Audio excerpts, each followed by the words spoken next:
రైతు రుణమాఫీ 3 దఫాలుగా జరగబోతోంది. టీపీసీసీ సమావేశంలో ముఖ్యమంత్రి రేవంత్ రెడ్డి కీలక నిర్ణయం తీసుకున్నారు. రేపు సాయంత్రం 4 గంటల వరకు 1,00,000 వరకు రుణమాఫీ జరగబోతుందంటూ రేవంత్ రెడ్డి చెప్పారు. ఇక 7,000 కోట్లు నేరుగా రైతుల ఖాతాల్లోకి వెళ్తున్నట్లుగా ముఖ్యమంత్రి చెప్పారు. నెలాఖరులోగా 1,50,000 వరకు రైతు రుణమాఫీ జరుగుతుందంటున్నారు రేవంత్ రెడ్డి. ఇక ఆగస్టులో 2 లక్షల రైతు రుణమాఫీ ప్రక్రియ పూర్తి చేస్తామంటున్నారు ముఖ్యమంత్రి.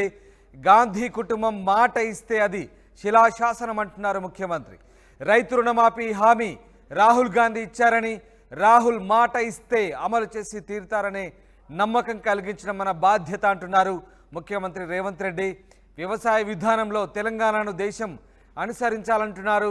రుణమాఫీ పేరుతో కేసీఆర్లా రైతులను మభ్యపెట్టడం లేదన్న ముఖ్యమంత్రి.